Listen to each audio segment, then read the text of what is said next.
Hi guys, so it's day 28 of MCO, and I actually recorded this yesterday, but because of issues with my audio, I'm having to re-record this particular Q&A again.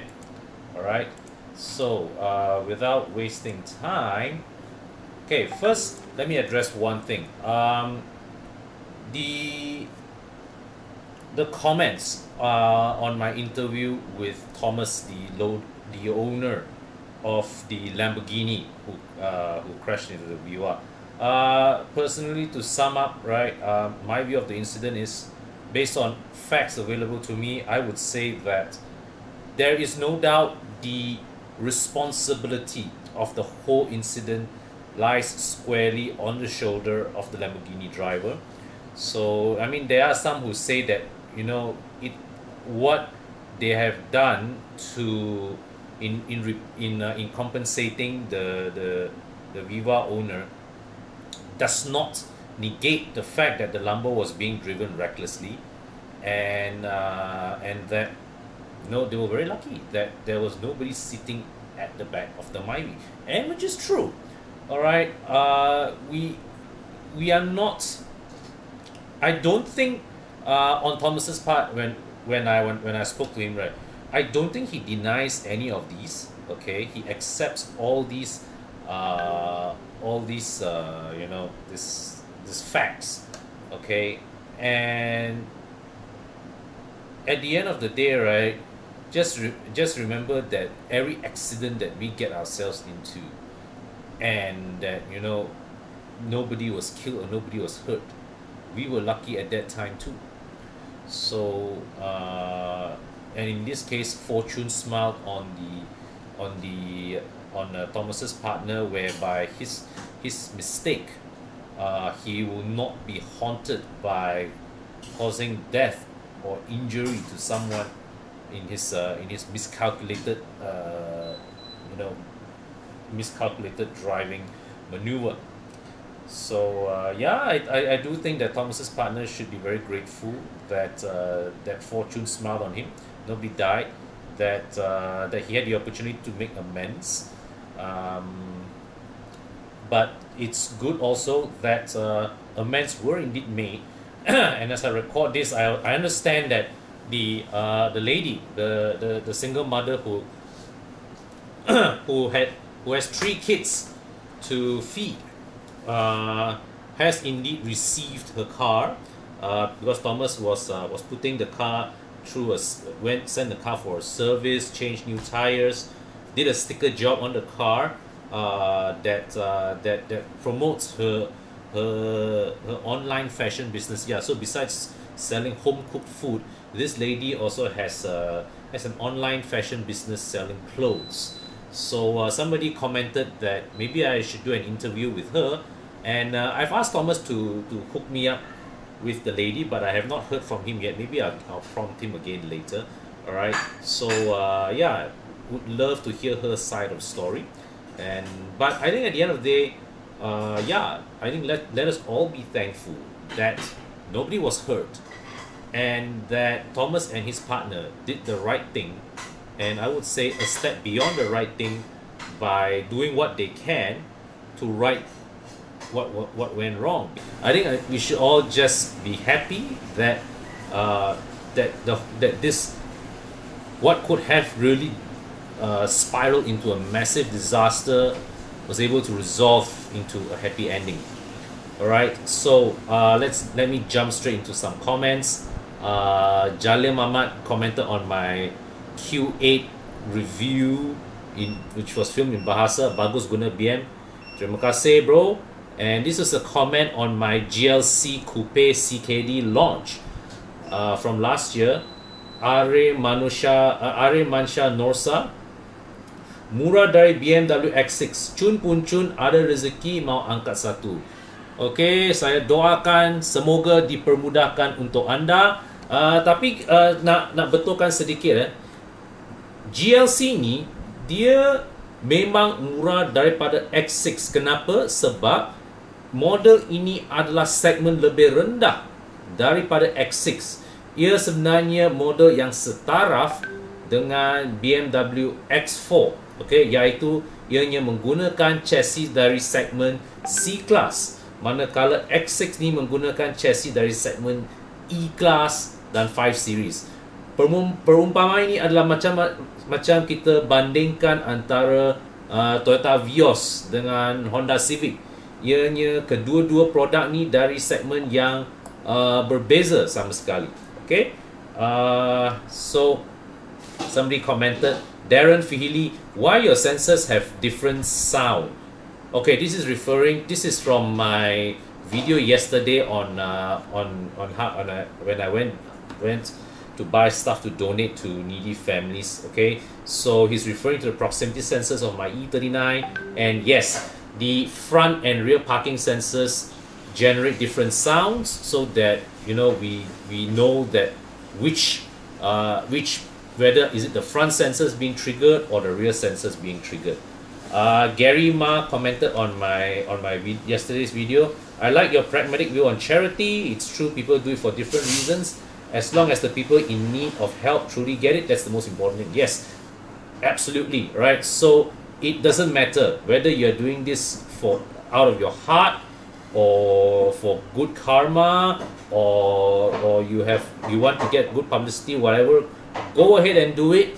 Just make sure that whatever help that you're giving goes to people who need it, one. And I think in this time, right, it is also important that we be more selective and we target our help, so that which is why when I say yesterday, it's important for people who need help to step forward to reach out as well.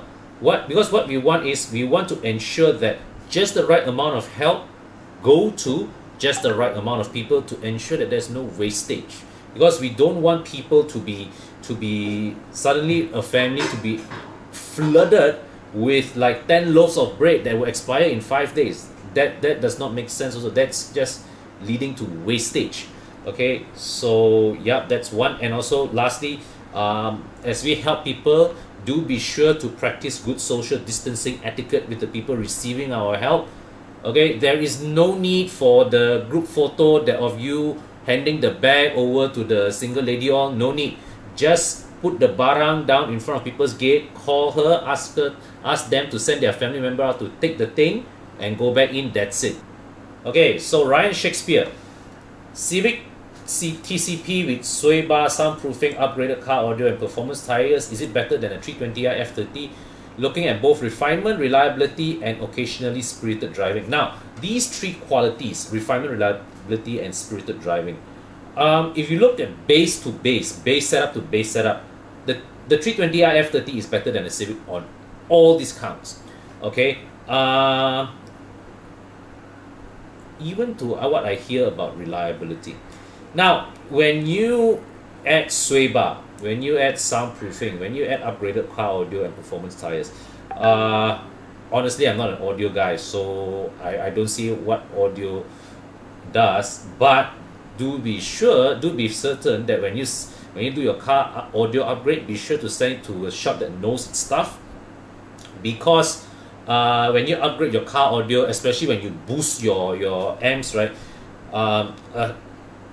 When you put a sound system that draws a lot of power, be sure that the wiring is properly done, because 90% of car fires start from bad wiring. So yeah, when you do car audio upgrades, be sure that the shop you go to, they have a good track record with wiring. Okay, of course, when you put sway bar and performance tires with the right setup, you can get your Civic Turbo to outperform a 3 Series. But the question is whether will the will the expense really be worth your while? Helmi asks, can you share the difference between Mitsubishi engine and Campro engines in the Waja? Well, both are 1.6 liter engines. Okay, the main difference really is the valve train. The Mitsubishi engine is a Both are 16 valve, but Mitsubishi engine is single cam, whereas the Campro use a twin cam setup. If you go for the CPS variant, you even get variable valve timing. Now, the Mitsubishi engine generally has better mid-range torque. It also has better fuel consumption. I can testify to this because from personal experience, I've seen that the Mitsubishi engine with automatic transmission has same fuel consumption as my Campro with a manual. So yeah, so definitely fuel consumption, Mitsubishi wins. In terms of reliability, a lot of people say the Mitsubishi engine is better, but I would say that with the right amount of maintenance, the Campro engine is just as reliable. Okay, apologies for the interruption. Just now I had to go off to do some chores. Then in the meantime, got me and this little one here showered. And yeah, so coming back to the questions. Just now I was at, okay, can you advise me on Mazda 6 2.5 2010? This would be the second generation Mazda 6. That model is problem free or koyak my wallet? It's not problem free, but it won't koyak my wallet. I did a search on the internet.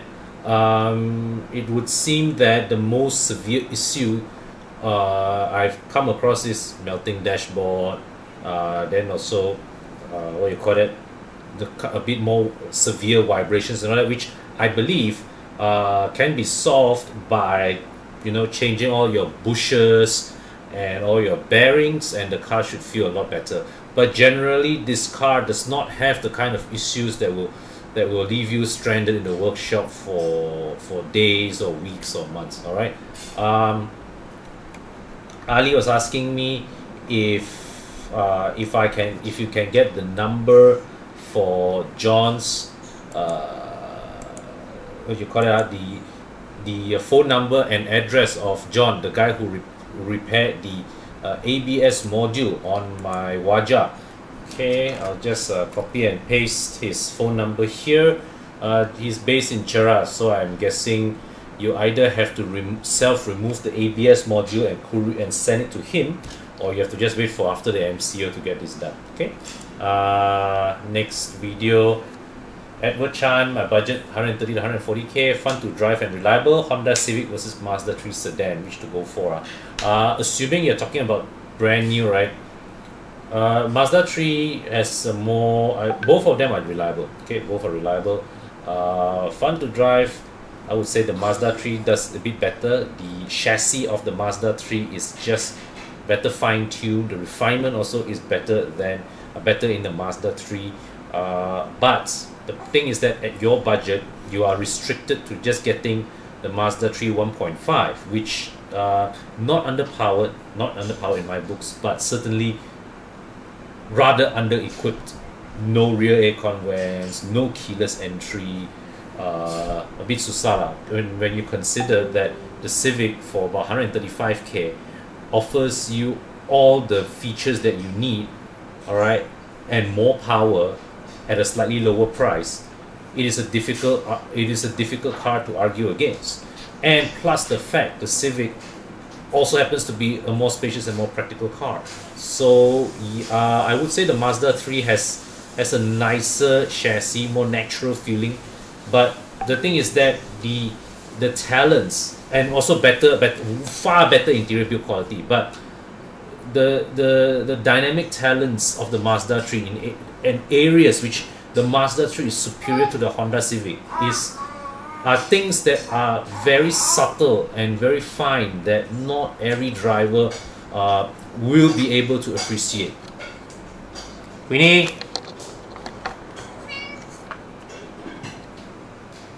Calm down. Okay, Gurdeep Kaur says, please do more BM content. Ya, saya akan berbuat demikian. And she also asks, what phone are you using? Galaxy Note 9. Yeah, which Jermaine also pointed out. Muhammad Shamsuri, saya suka cara kau jawab soalan, very humble dan sangat jelas. Terima kasih bro, terima kasih menonton.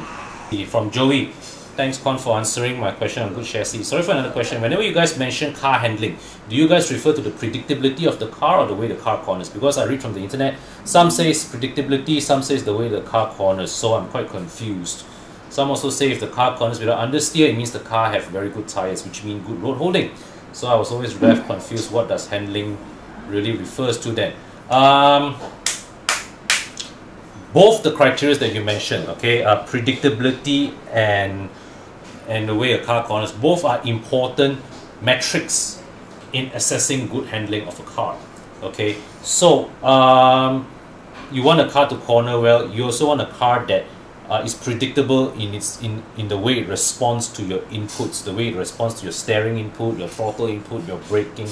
Okay, so that way you can anticipate how the car would behave as you drive. Now, then some also say car corners without understeer, it means the car have very good tires. Good tires, naturally, of course, it helps to reduce understeer because it means that the front wheels are able to grip the tarmac better, is able to pull your car into the corner more effectively. What happens with understeer? Understeer is when your front end is not gripping so well. When you apply angle on your steering, okay, the car is not turning according to your steering input because the grip of the tire is being overwhelmed, hence it's understeering. Now, most car makers actually will set their cars up from factory with a bias towards understeer. The reason is because understeer is more easy to correct by an amateur driver. If you faced with understeer, how to correct it? Ease off the throttle, let go the steering, let the wheel straighten a bit. That way, once the wheel grips, you have traction back and you're able to power through.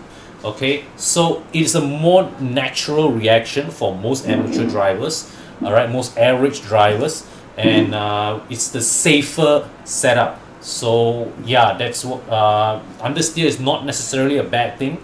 It's if you calibrate it properly, what it means is that the failure mode in or rather the on limit behavior of the car is easier for an average driver to recover from. Okay, so it's dinner time. I'll catch you guys again later. Okay, so coming back, the man. Yeah, the M54 motor is sweet, mechanically pretty sound, just the inevitable late 90s to early 2000s electronics that go wrong, like sensors and whatnot. Sounds great, particularly lovely past 4000 RPM. Our 3.0 unit in the E53 does drink oil though, around a liter per 2,000 kilometers or so. That sounds about right. Does yours drink oil? Thankfully, no.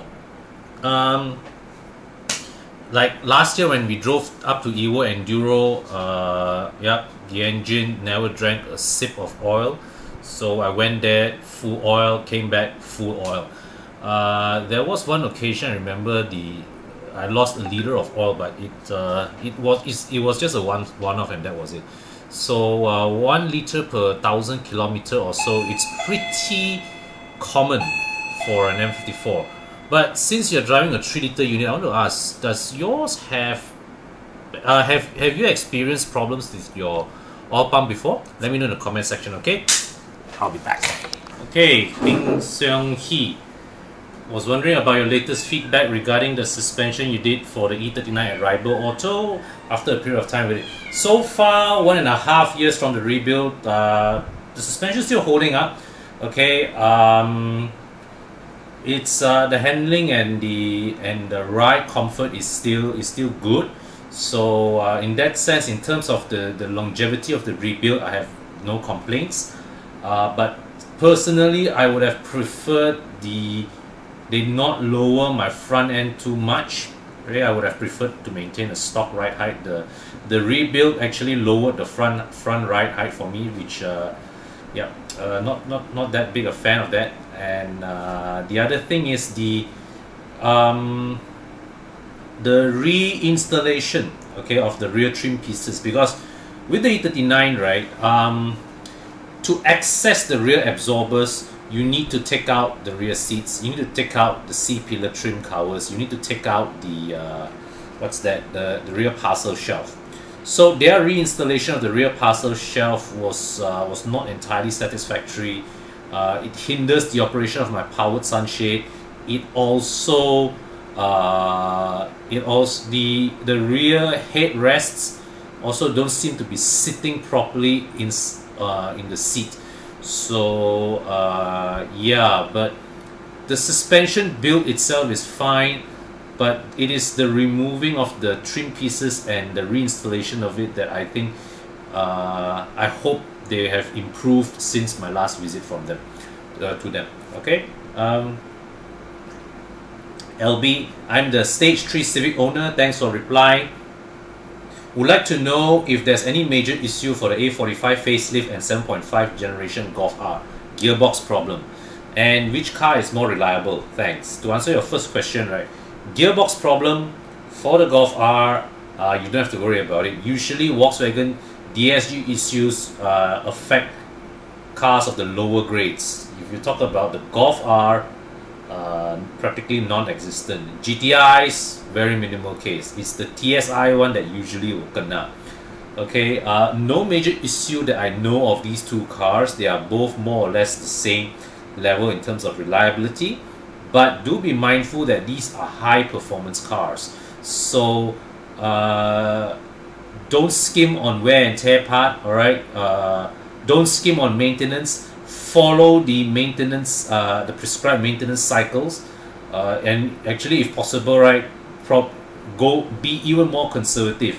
Let's say, like, if the manufacturer recommends 15,000 kilometers, consider 10,000 kilometer service intervals.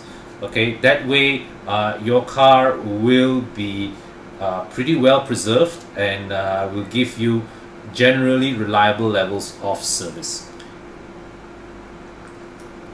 Derek, recently went to Muda, saw an E39 523 and 528, both are year 2000.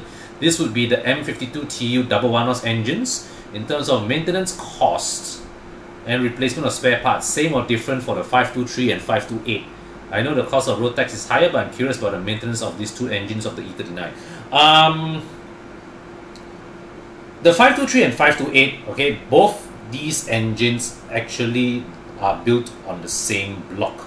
The only difference between them is the crankshaft and the con rods. So if you buy a 523 and you get the crankshaft and con rods from a 528 and install them, and you update your ECU, that's it. You have just built a 528. Maintenance wise, both same. Okay, the same requirements, all the fluid changes, all the hose, cooling system, everything. It's the same components between them.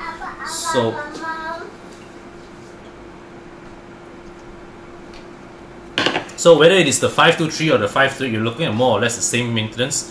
Of course, I would suggest that if you're looking at these two, try to go for a double one-off model, because in terms of spare parts sourcing, you have more common spare parts with the later M54 cars, and that means easier to find replacement parts. So right, Fermi paradox. I'm a student, should be graduating in 2 years. Should I go for the Suprima S or the new Saga? Thank you for the Q&A session. Now, let me tell you, I did some research, right? Would you believe it? A Suprima S, a 2018 or 2019 Suprima S costs more or less the same as the new Saga, and so that means we are talking about a 1 to 2 year old car, all right, that is as good as new. Okay, so you buy this Suprima S, a 2018 car, let's say, you still have at least 3 years of warranty left in your car. So that is one plus point. Okay, the other thing you want to consider is the resale value, the future resale value of your car. You say you are 2 years from graduating, right? So let's say in 3 years' time, if things go well for you, you would have about 1 year of working experience. You may be thinking, I'm ready to change car. Okay, so in 3 years' time, so we just check on car list, a 2015 Proton Suprema. Okay, because in 3 years' time, your 2-year-old Suprema today would be 5 years old, right? So a 5-year-old Proton Suprema is still about 29 to 40,000 ringgit. 40,000 ringgit, no way lah, but you look stock at still worth at least 29,000 ringgit, average 33,000 ringgit, versus a 3-year-old Saga today. Okay, a 3-year-old Saga today costs about 30 to 40,000 ringgit brand new. 40,000 ringgit, 30 to 40,000 ringgit brand new. The prices is ranging from 17,000 to 32,000 ringgit. Okay, average is about 27. So you look at it from a resale value point, a brand new Saga would have lost a third to half of its resale value. Whereas if you buy a second-hand, a 2-year-old Suprema S today, chances are you will still be able to sell the car at about 90%, if not 100% of the price that you bought it today.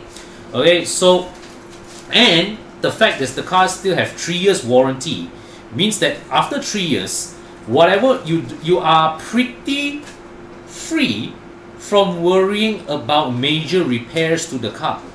All right. Of course, you still have to pay for your oil change, all your maintenance and all that, which will be a bit more expensive than the Saga. But you know, when you factor in the difference in terms of the resale value loss, the Suprema actually right now makes so much more sense. So in your situation, go for the Suprema, because in 3 years' time, when I believe that's a likely window which you may want to consider getting a new ride, you are in a far better financial position. Becky, chances are you're going back to work next week due to announcement from MITI. You don't want to go in because you can work from home with no impact, and I don't even want to step out of the house because I'm just an employee after all. In fact, this one I agree with you. Unless you are a frontliner, unless you are front desk personnel, there is absolutely no need for you to set foot in the office. Okay, like you see, like right now, the Aurizn team, we have not met each other face to face for a month now. But we are still working together. We are still staying in touch with each other through our WhatsApp chat group, through our video conferencing. So and we're still getting things done. Okay. So definitely, you can still be productive remotely, but it takes a bit more effort on us to be a bit more accountable with our time, and to be a bit more accountable with our work, with our deliverables. So yeah, unless you need to go to office, you shouldn't. And think about it too. If by keeping everybody in the company separate, okay, you prevent the possibility of forming a chain of infections within the company. Okay, so I mean, let's say like if right now I'm carrying the virus in me and I go meet my colleagues, suddenly pop, I pass it to the whole team, pop, that's it, you know, Aurizn koyak, just like that. So yeah, staying home is as good for yourself as it is for your colleagues as well. Okay, and car related comment, you live in a landed home, no space for your car because the porch is occupied by 2 other cars and your dog. So your spot is by the gate outside. Seeing my car baking under the sun during MCO all day, good for disinfection, but you know the pain of looking at it, although it's an old car. Luckily, I got a designated parking spot, naturally ventilated basement in my office building. Probably I should consider silver color for my future car with high quality tint. Silver color, I'm not sure make a difference, but high quality tint, yes, invest in that if your car is regularly under the sun.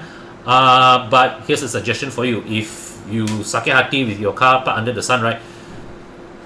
Here's the thing, there are 3 cars, why not each of the 3 cars rotate to take turns to park outside? That way you don't have to, that day you don't have to one car take the brunt of the sunlight, you are spreading it across all 3 cars, and it's just a temporary arrangement anyways until MCO. So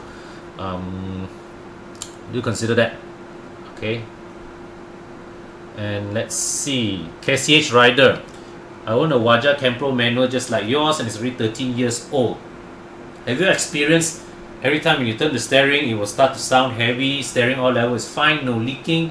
I've already changed the drive shaft, so I still can't figure out the problem. Hope you have the answer. Anyway, another awesome vlog. Okay, question 1. Have you checked the steering rack?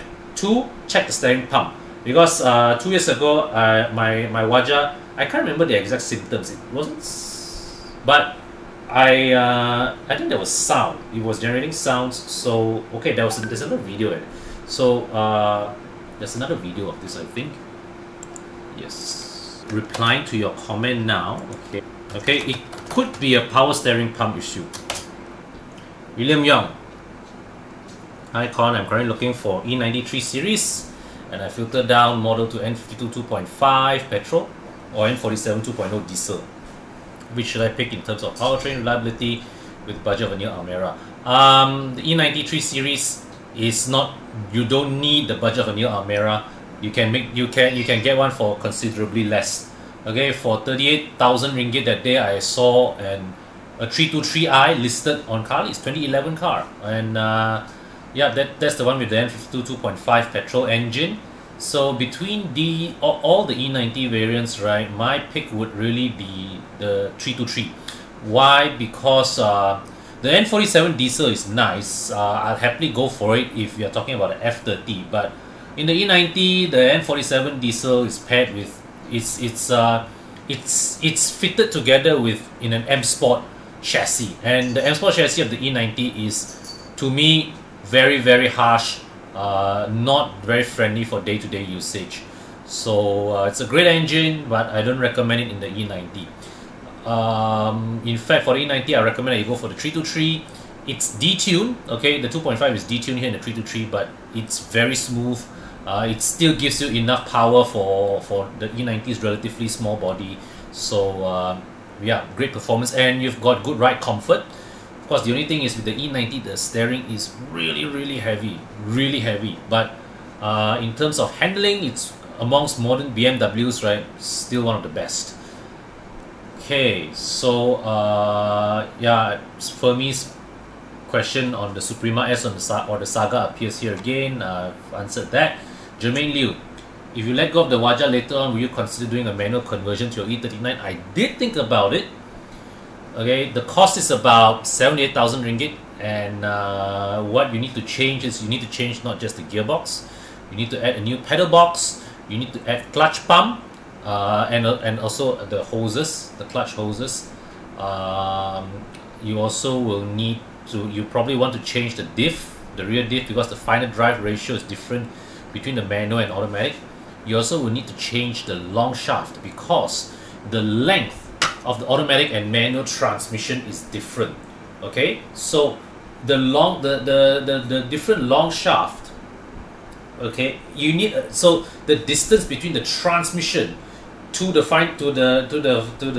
rear diff is different between manual and auto, so you need a different long shaft to do it. But a lot of people, what they do is they cut and weld their existing long shaft. So for me, it's not a solution I'm keen to explore, okay, because I prefer an intact long shaft for obvious reasons. You don't know just when the long shaft will snap or break, and if the person who do the welding of the long shaft don't balance it properly, you'll be faced with severe vibration issues. So that is the biggest hassle there. And of course, you also will need to code your ECU to recognize the fact that right now you are driving your car is now running on a manual instead of an automatic transmission. It can be done, okay. All you need to do is a competent mechanic to do it. But I also frequently let my mother and my wife drive the E39, so I'm not sure they'll be so keen on driving the car anymore if it's manual. Yeah, so that's the biggest stumbling block. But otherwise, yeah, it's something that I'm definitely keen to do, because it's pretty sure it will add to the value, the resale value of the car, easily add 8 to 10,000 ringgit to the asking price, because it has the low road tax of the 2.2 engine, and you get the fun and joy of driving a manual transmission. It's a lovely combo, all right, in the context of our road tax base, our engine capacity based road tax. Umar Agias, Iris, Myvi and Picanto, which is most suitable for frequent highway user? The Picanto is the most refined in this class, but I would say the Iris maybe still has better high-speed stability, but if you need the space, then you can't beat the Myvi. See, Ayman, watching this video has made me search for an E38 728i again. Love the straight 6 models in 90s and 2000s BMWs, but the trigger is too small and too many YouTubers have E39s. Just me and Chris V only, right? Who else in Malaysia has E39 amongst YouTubers? But Khalis doesn't even show E728Is anymore. So, Khalis don't show, there's always Mudama. I saw 2.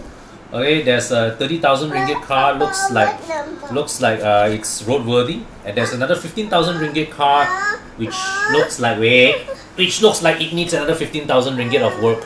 So yeah, it's there. Okay, yeah, and the E38, right, the only straight 6 E38 is the 728, because the 730 runs on a V8 engine. For some reason at that time BMW actually had a 3-liter inline 6 which they used in the E39 and the E46. Okay, take. Okay, and they had the 3-liter V8 which they used here in the E38. Okay, but yeah, go for it, man. There are E38s in the market, and go try your luck, make an offer. It's not a I don't think those cars are going anywhere anytime soon. Okay, so that's it for this video today, and so keep the questions coming. Drop me a line in the comment section below. Okay, I'll answer them in the next video. Okay.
Oh my god!